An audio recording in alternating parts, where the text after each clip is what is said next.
Okay, please say your name and start. Okay. Okay. My name is John Lott. Okay. I'm president of the Crime Prevention Research Center, just making sure I'm getting the directions right here. So I'm told I was put here last during the day to try to make sure some of you would stay around, as if that would be a good reason, but who knows. Anyway, so I'm going to talk about kind of the impact that media bias in terms of mass public shootings has on the gun control debate. And I think it's been a huge debate. The media has a big impact in terms of what it covers and how it decides to cover what it does cover. And, you know, I think the gun control debate would be very different today if the media just did a couple things that were different. But before I kind of get into mass public shootings, I just want to talk generally about a couple issues, just give you an idea. Because I think the media really determines what people think are problems. So let me give you an example. Last year, we went through news stories for the first 9 months of the year in terms of defensive gun uses. If you look at the top 5 newspapers in the United States, the New York Times, the Washington Post, the LA Times, USA Today, the Wall Street Journal, between those, they had a total of 10 stories of defensive gun uses. And many of those stories had something go wrong. The people accidentally shot the wrong person, or the gun was taken away from them and used against them. By contrast, they had something like 1,700 news stories about people being either murdered or wounded with guns. If you included just gunshots by criminals, you had over 2,700 news stories. If you look at CNN and MSNBC, they had 0 defensive gun use stories over that period of time last year. So you could be somebody who follows the news religiously, you read the major press, you watch CNN and MSNBC, you think you're incredibly well informed, and what's the conclusion you're going to reach is that defensive gun uses virtually never occur. And the few times that they do occur, something goes wrong. And so it's not too surprising that people could come away with the view that if I simply take away guns, I'm going to stop bad things from happening, and I won't have any costs, really, because there's really nothing that I'm giving up on that. We also looked at defensive gun use stories in the media generally. And what you find over that period of time, there were over 2,000 defensive gun use stories. But you have to, the stories themselves give you an idea of how much bias there is in terms of the coverage, because most of those stories involve cases where the attacker was killed. 42% of them involved instances where the attacker was wounded. And only 4% of the defensive gun use stories involved instances where somebody brandished a gun to go and stop the attack. And most of those involve instances where the person who was brandishing the gun held the criminal at bay and held him there until police arrived. The thing is, the best estimates that we have indicate that people, about 95% of the time that people use guns defensively, simply brandishing a gun is enough to stop the attack. And there's a reason why there's this gap between this 4% of these news stories involving brandishing and 95% of the cases, and that is, let's say you're an editor of a news bureau, and you have 2 stories on your desk. In one case, there's a dead body on the ground. In another case, let's say a woman's brandished a gun, the would-be criminals run away, no shots are fired, no dead body on the ground. You're not even sure what crime would have been committed. If you're the editor of a news bureau, which story would you pick to go and run?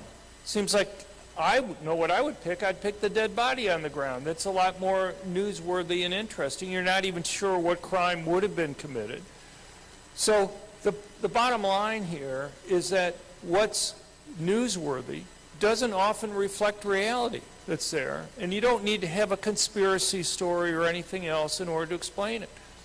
You see a similar type of pattern with regard to mass public shootings. One of the most pernicious claims that I think exists in the gun control debate is the notion that the United States is somehow unique in terms of mass public shootings. And I'll have a video that I'll go show you in a little bit that gets into that some. But it's not too surprising. If you have a mass public shooting in the United States, it's understandable why that's a lot more newsworthy to U.S. media than a mass public shooting that occurs at a school in Russia, which you just had a week ago, which 17 people were killed and 20-some people were seriously wounded. You probably wouldn't know that, many countries in Europe have higher per capita rates of mass public shootings than we have here in the United States.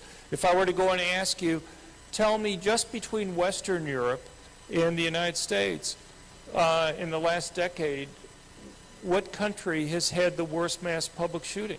Would you know that it's Paris, France in 2015? If I were to ask you where's the second worst one, would you know off the top of your head that in 2011 you had the Norway killer kill 67 people, ignoring the bombing deaths? And so a lot of that, I think, is just how much news coverage these things get. If you had 130 people killed, like you did in the Paris concert shooting that was there, my guess is, and it was in the United States, my guess is you would know about it much more. So, let's see. Okay. Okay, so I'm going to show you a short video that the Crime Prevention Research Center put together on media bias, and then we'll go back and talk more about mass public shootings. There's actually sound on this.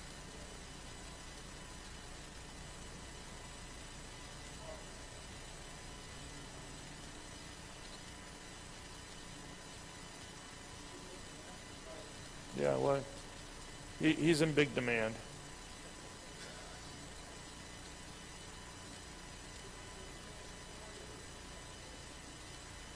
Okay, good. I call them both.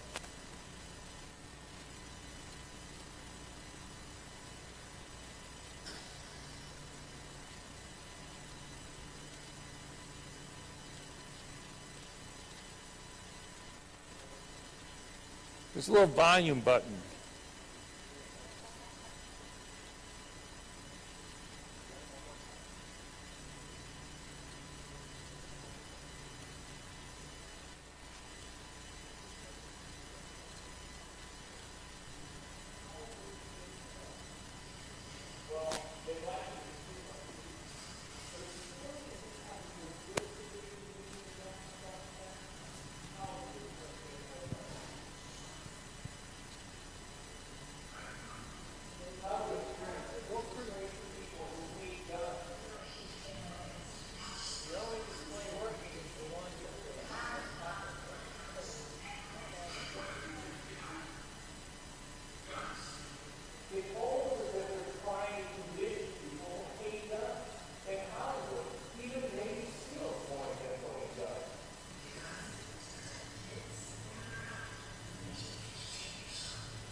Okay, sorry for the technical problems a tiny bit on that. I appreciate it.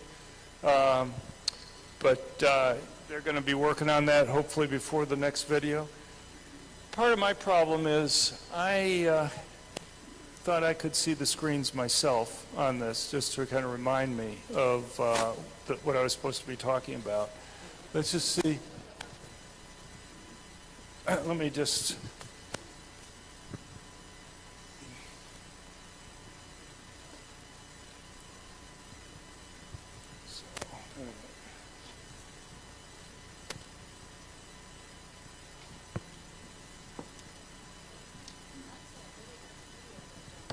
Right, well, I mean, you get the basic drift just by listening to the audio. Very good.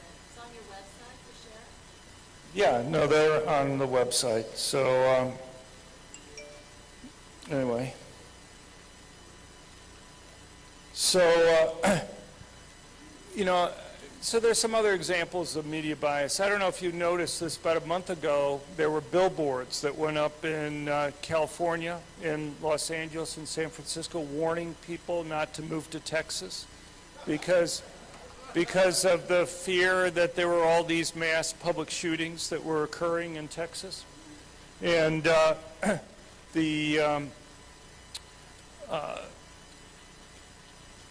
no idea what's going on with this, but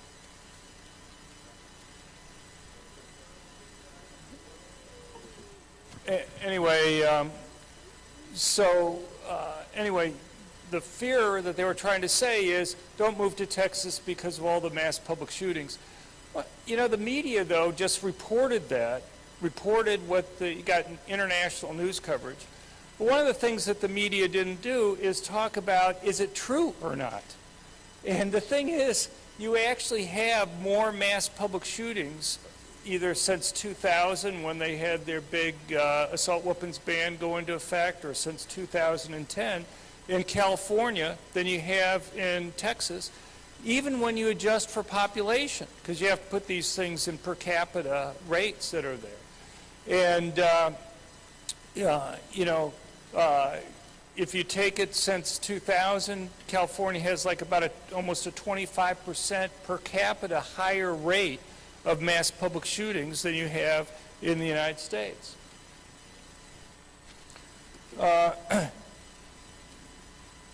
You know, so, and you see this also in terms of things like the coverage that occurred with the Greenwood Mall shooting in Indiana earlier this year. What was unique about that case was that it got national news coverage that a civilian, a young man, had used his gun to stop the attack.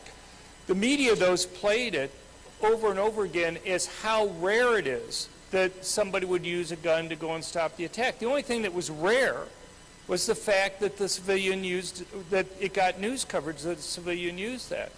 On our website at crimeresearch.org, we've literally collected something like over 70 cases in recent years where what, according to police, would have been a mass public shooting, but was stopped by somebody legally carrying a gun. The interesting thing is, one of the things that the media did, whether it was Associated Press or Washington Post or New York Times, was to point to research, a series of studies done by the FBI. They had paid Texas State University to gather instances of active shooting cases.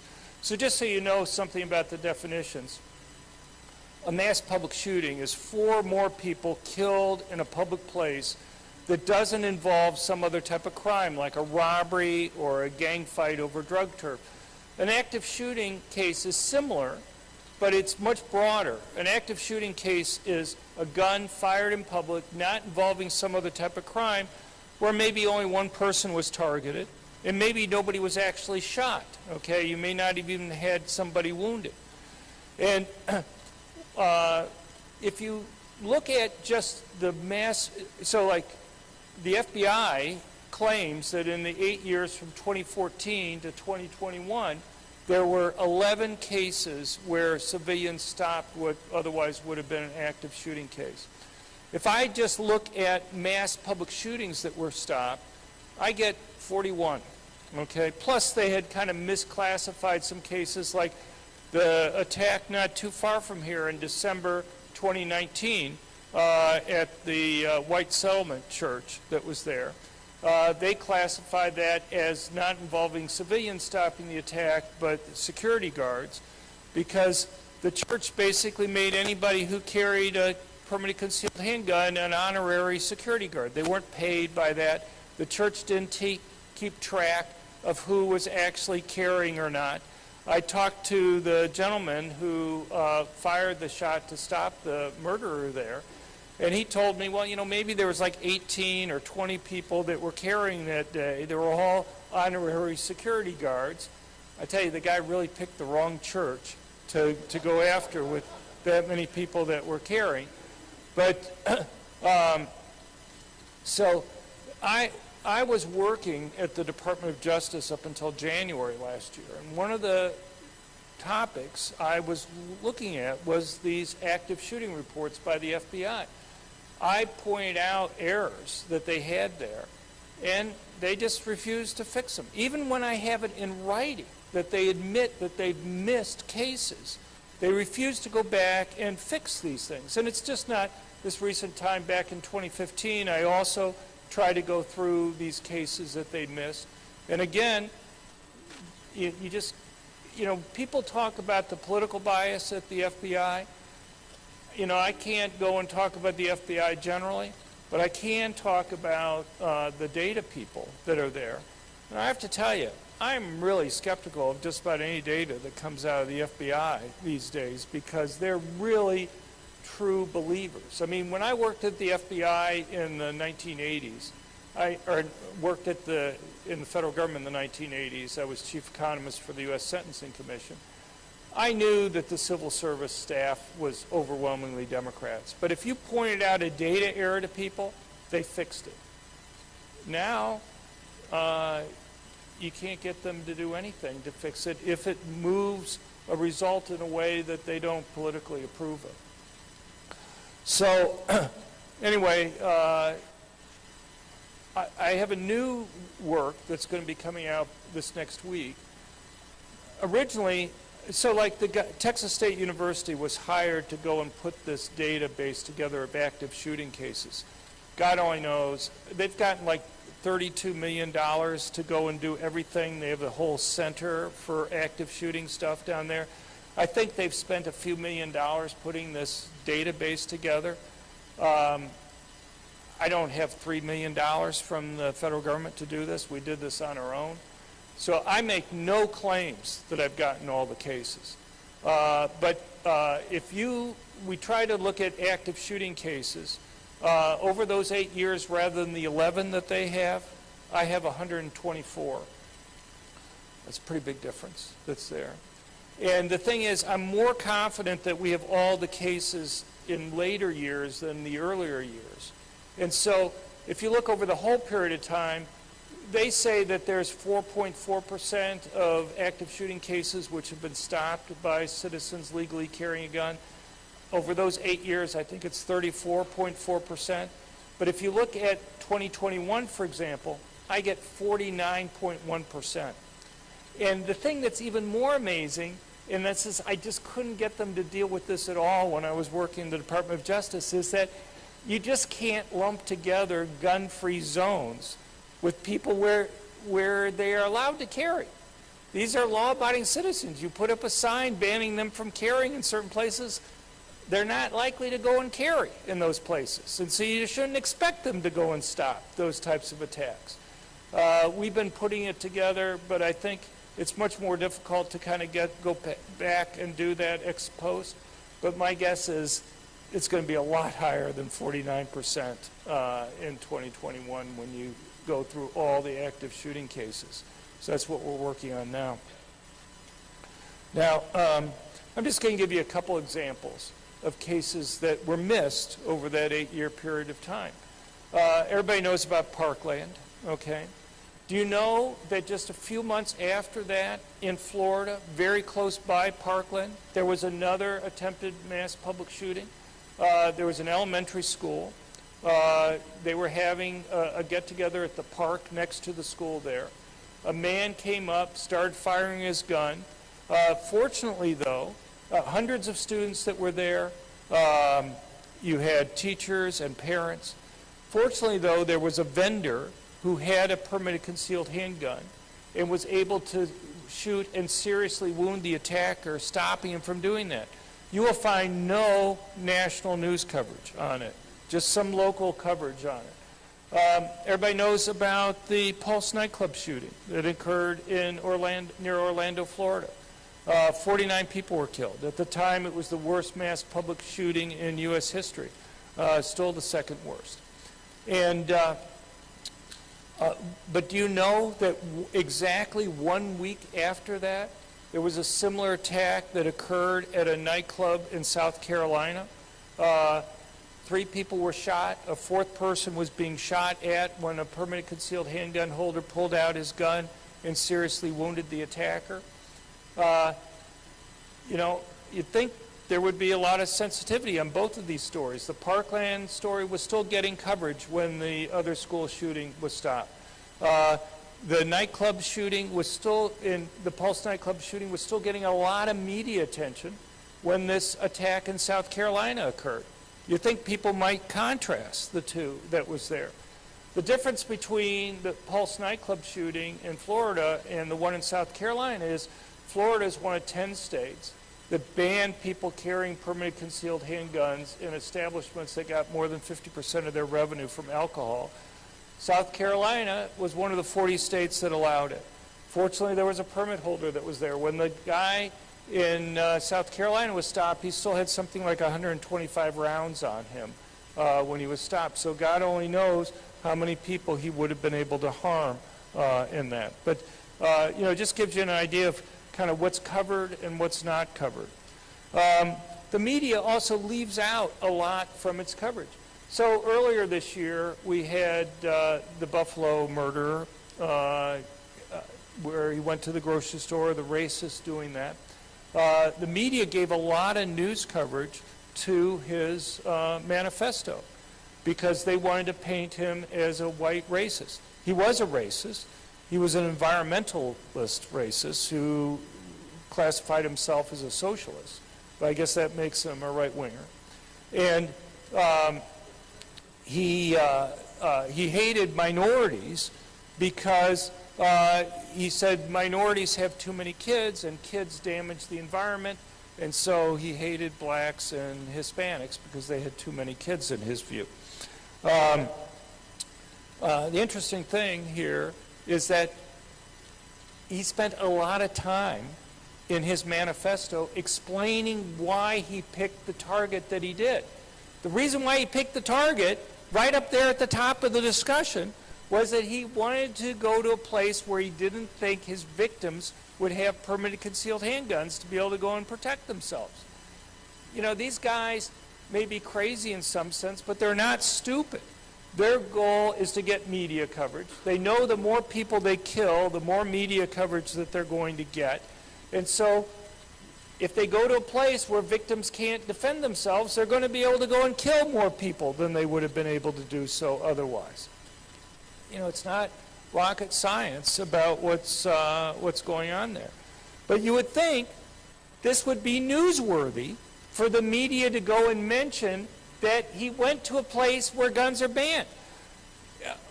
94% of the mass public shootings in the United States take place where guns are banned. Uvalde is an example. You have almost 40% now of the schools in Texas have armed teachers.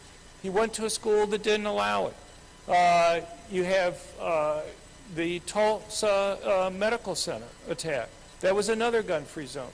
The thing is, I can often tell, not always, but often tell within like 5 minutes of many of these attacks whether or not it occurred in a gun-free zone or not. I was able to look it up on the internet to see what the school's policies were with regard to firearms, whether they were banned there or not. Yeah, well, I'm going to run over. But I'm bigger than you, Alan. Just letting you know. But I don't have any guns with me. I don't know, maybe Alan does. Yeah, no, that's true. Guns are a big equalizer. I don't think he'll take me out, though. But anyway, my guess is if even once in a while the media would mention we've had yet another mass public shooting in a place where guns are banned, it'd have a huge difference in the debate that we have. If once in a while they would go and mention that civilians use guns to stop the attack, we'd have a huge difference in terms of the debate that we have. I just have some statistics here. This is a survey done by Police One, which is the largest organization of police in the United States. They have about 450,000 members. 380,000 of them are active full-time law enforcement. The others are retired. Just to give you an idea, we have a little bit over 600,000 police in the United States, so this is pretty large. When they were asked whether law-abiding citizens help reduce crime, 76% of law enforcement officers said that having legally armed civilians was either extremely important or very important in reducing crime. When asked if getting rid of gun-free zones would help reduce casualties, 86% of law enforcement said that getting rid of gun-free zones would either eliminate or reduce casualties from mass public shootings. I have one other video that I'm going to show you here, and then I'll finish. But this one deals with kind of how the media has covered this claim that the United States is unique in terms of mass public shootings. I guess I've been forgetting to go through here.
Well, I want to thank you all for being here. I understand that I'm going to be messing things up if I go any longer, and you got food out there. So I don't want to stop people from getting food.